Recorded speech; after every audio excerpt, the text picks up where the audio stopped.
the 3-in-1 tree secret that gives you free fuel, food, and medicine forever.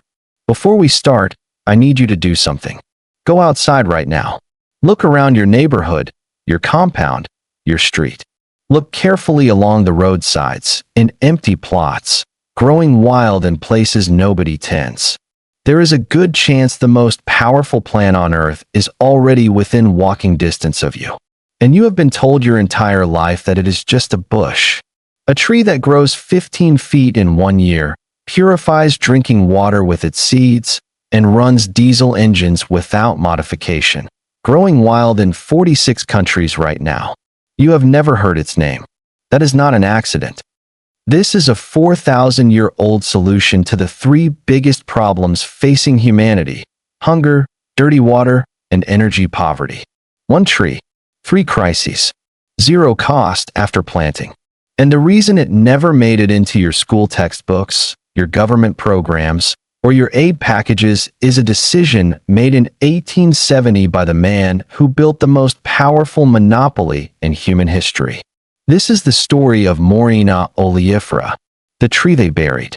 And if this is the kind of truth they don't want you growing, subscribe to Silver Sprout's Garden right now. Hit the bell, because every video we publish is a seed they cannot stop. In 1900, an engineer stood in front of the world's most powerful audience and ran an engine on vegetable oil. Not petroleum, not gasoline, vegetable oil. The engine worked perfectly.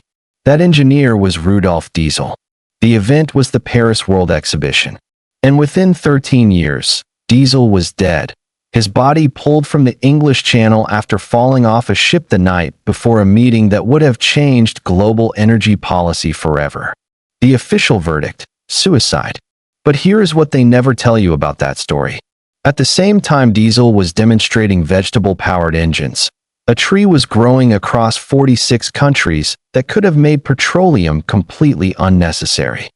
A tree that runs diesel engines, feeds entire families with more nutrition than a pharmacy full of supplements, and purifies contaminated water, water carrying cholera, E. coli, and salmonella in exactly 30 minutes. With no chemicals, no infrastructure, no cost. The tree still exists. It is growing right now in Nigeria, India, Kenya, the Philippines, Haiti, probably within walking distance of people who haven't eaten today. And the reason those people don't know what is growing in their backyard is a decision made in 1870 by a man who understood one thing more clearly than anyone alive. You cannot build a monopoly on something that grows for free. This is the story of Moringa oleifera, the tree they tried to erase, and the system still working to keep you from planting it. Before we talk about who buried this, let's establish what they buried. Because the facts about Moringa are not alternative medicine. They are not folk remedies. They are peer-reviewed, USDA-documented, university-confirmed science. And they are extraordinary. 100 grams of dried Moringa leaves contains 25 grams of complete protein, 2,300 milligrams of calcium, 28 milligrams of iron, and 19 grams of dietary fiber. Gram for gram, that is 7 times more vitamin C than oranges, 4 times more calcium than milk, 4 times more vitamin A than carrots, 3 times more potassium than bananas, 2 times more protein than yogurt, more iron per gram than beef. Those figures come from a 2011 comprehensive review published in Phytotherapy Research, cross-referencing 17 independent studies. The USDA lists them. The World Health Organization references them. This is not contested science. This is a multivitamin that grows on a tree, in drought conditions, in soil where nothing else survives, without a single purchased input. Now the water. In 1992, researcher Monica Booth published findings showing that crushed Moringa seed powder, stirred into contaminated water, eliminates 90 to 99% of E. coli, salmonella, staphylococcus, and cholera bacteria within 30 minutes. The mechanism is a cationic protein in Moringa seeds that carries a positive electrical charge. Bacteria and suspended particles carry negative charges. They attract, clump together, and sink. Clean water rises. The University of Leicester confirmed it in 2005. The WHO documented its use in 14 countries in 2007. The science is airtight. One mature moringa tree produces enough seeds annually to purify a family's water every single day for a year. No filtration system, no chlorine, no electricity, no infrastructure. Just seeds from a tree that grows on land too poor to farm anything else. Now the fuel. Moringa seeds contain 38 to 40% oil by weight. That oil is 70% oleic acid, the same compound that makes olive oil nutritionally and chemically stable. Cold pressed, it requires no refining. It does not smoke, freeze, or go rancid. And it runs diesel engines. Without modification. Plant 100 Moringa trees on 1 hectare of degraded land. Within 2 years, you are harvesting enough oil to run a generator, power a water pump, or fuel a small vehicle indefinitely. No drilling. No pipelines. No OPEC. No price shock from a war on the other side of the planet. 1 tree. Fuel. Food. Medicine. Now let's talk about why you had to come to a YouTube channel to learn this. The archive opens in northern India. 2000 BCE. A tree grows in cracked, dry soil where every other crop has died. The people call it shigru. They eat its leaves like spinach. They cook its pods like green beans. They press its seeds for lamp oil. And every dry season, when the wells turn brown with bacteria and sediment, they do something that will save millions of lives for the next 4 millennia. They crush the seeds.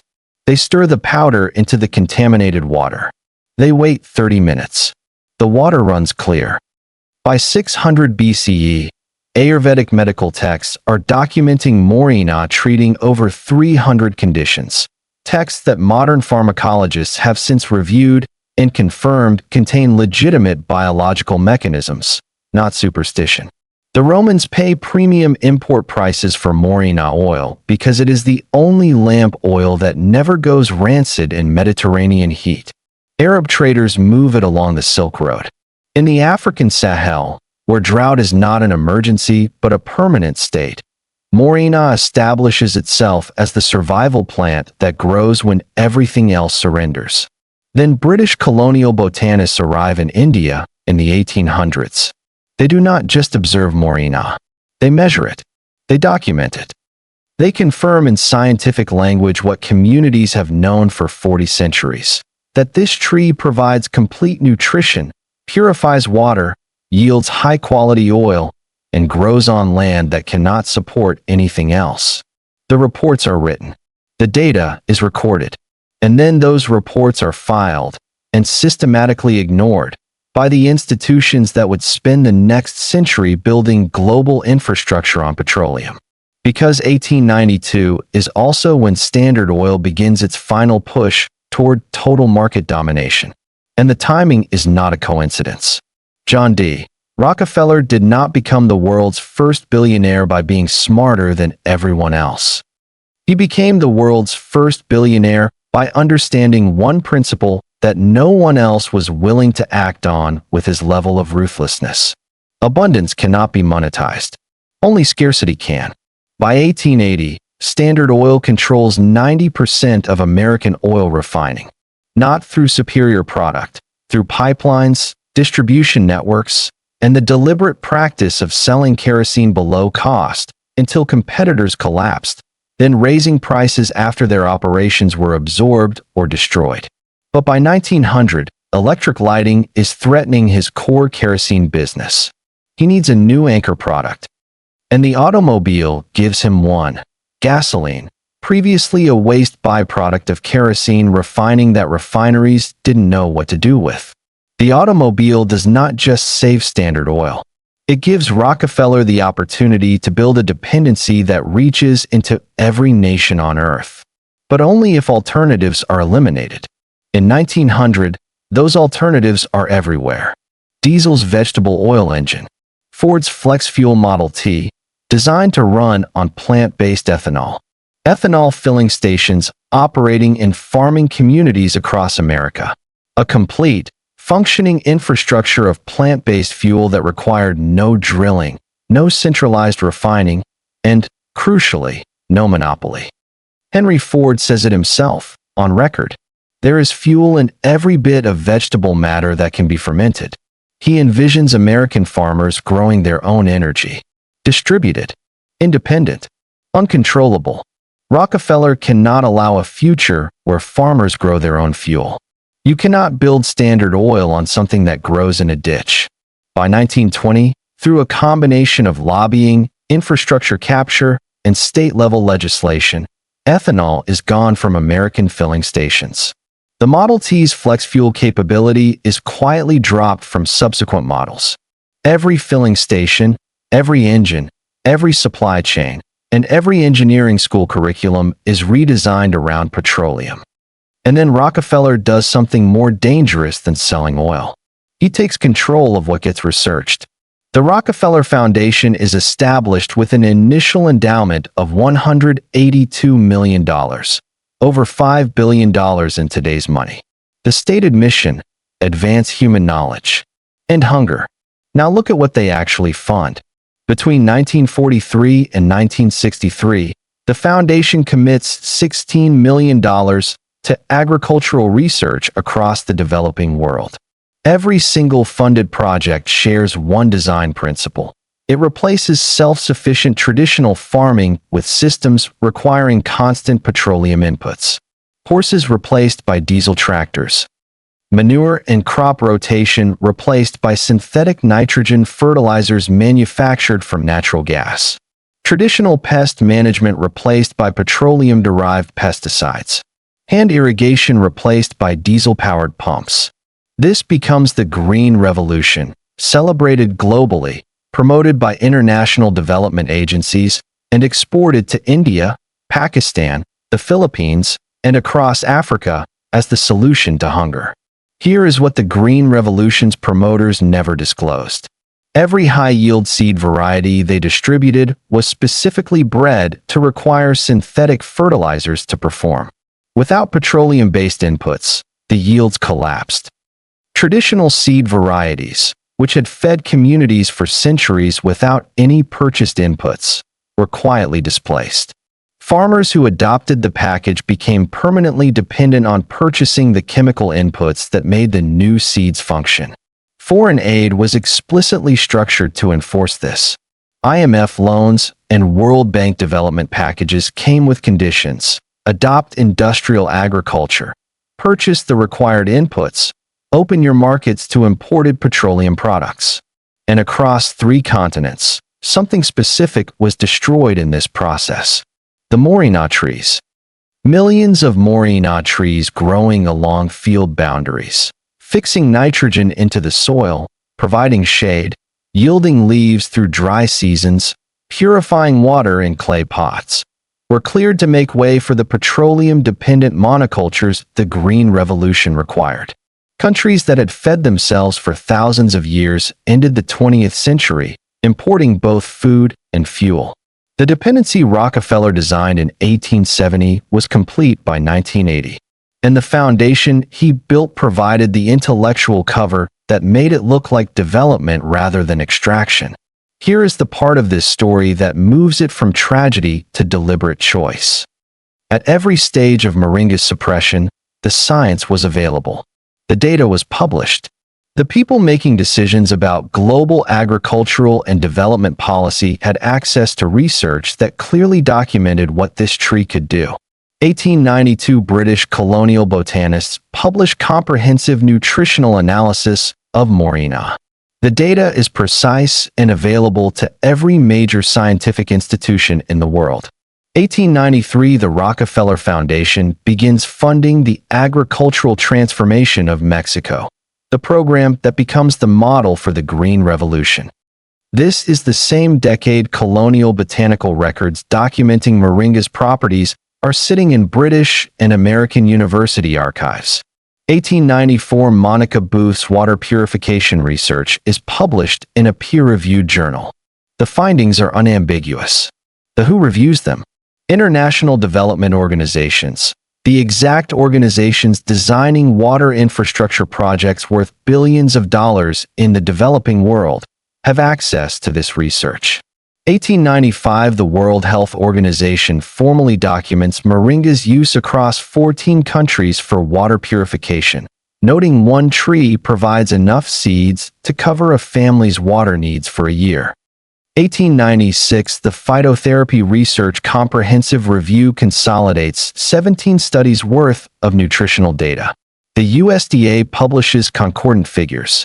Every major agricultural and development institution in the world has access to this information. And not one of the major international institutions, not USAID, not the World Bank, not the IMF, not the FAO, incorporates Moringa into their standard development frameworks. Not because the research isn't there, because Moringa produces solutions that cannot be structured into loans, solutions that don't require purchasing inputs, solutions that, once implemented, eliminate the dependency that justifies continued institutional involvement. They knew. The documents prove it. And they chose the system that kept extracting over the tree that kept giving. If you are still watching, you already understand something most people will never be told. And there is more where this came from. Silver Sprout's garden exists to dig up exactly this kind of buried knowledge. The plants, the methods, the ancient systems that fed and healed civilizations before corporations decided abundance was a problem. If this is new to you, stay with me and turn on notifications. The next vault opens soon, and you do not want to miss what we found. Now here is the layer of this story that most people who cover Moringa miss entirely. Moringa survived. The knowledge survived. In communities across India, Kenya, Tanzania, Senegal, Haiti, Nicaragua, in places where the petroleum infrastructure never fully penetrated and where grandmothers kept planting the same tree their grandmothers planted, the practice continued. And then, in the 2000s, the wellness industry found it. This is the modern capture, and it is more sophisticated than anything Rockefeller engineered. Today, Moringa powder sells at Whole Foods for $25 per pound. The same leaves that grow free along roadsides in the countries that need them most, harvested, dried, packaged, and sold back to wealthy consumers in cities that never needed them as a survival food. The wellness industry talks about Moringa constantly now. Instagram, podcasts, supplement company websites. They talk about antioxidants, vitamin profiles, protein content, anti-inflammatory properties. They never mention the fuel. They never mention the water purification. They never mention the diesel engine. They never tell the family buying a $30 bottle of Moringa capsules that the tree in question, planted in their backyard, would give them free cooking oil, free water purification, and free nutrition for 20 years from a single planting. Because that information is not compatible with selling supplements. The global Moringa market is projected to reach $5.6 billion by 2028. That revenue flows overwhelmingly to Western companies packaging a product that is free in the communities where it originates, and selling it as a luxury to consumers who don't need it for survival. The communities that do need it, the 3 billion people without clean water, the 800 million facing malnutrition, the families across the global south paying petroleum prices that consume half their income, are still being offered petroleum solutions. Development loans, industrial agriculture packages, water treatment infrastructure projects. Moringa's truth has been captured and monetized in a way that makes it visible enough to seem known, but contained enough to never threaten the system. That is not accident. That is design. Enough theory. Here is what this looks like when a community actually uses it. A village of 50 families. 2 hectares of degraded land at the village edge, land currently producing nothing, too poor for conventional crops. They plant 500 Moringa trees. The cost is seeds and labor. Year 1. Trees produce leaves within weeks of planting. Women harvest twice weekly. Children showing signs of vitamin A deficiency and iron deficiency anemia begin receiving complete micronutrient nutrition from Moringa leaves cooked into daily meals. Purchased supplements become unnecessary. Year 2. First full seed harvest. Families begin pressing oil for cooking, replacing costly imported palm oil. A portion of seeds is allocated for water purification. Families stop boiling water with expensive firewood. Waterborne illness rates drop measurably. Year 3. Oil production is sufficient for a communal diesel generator. 4 hours of electricity per evening. Children study after dark. A grain mill runs on Moringa oil, eliminating hand-pounding labor and reducing post-harvest losses by 30%. Surplus oil is sold at local markets. The village generates income from land that was generating nothing. Year 5. Full maturity. 500 trees producing maximum yield. Energy, nutrition, clean water, all from 2 hectares of land nobody wanted. No loans. No petroleum. No supply chain. No price shocks. No government program required. No institutional permission needed. This is not projection. Women's cooperatives in Senegal have been pressing Moringa oil for years. NGOs in Malawi have documented measurable reductions in childhood malnutrition from Moringa planting programs. Family Moringa gardens in India have been continuous across generations, quietly providing what no supplement company or development agency will take credit for. The model works.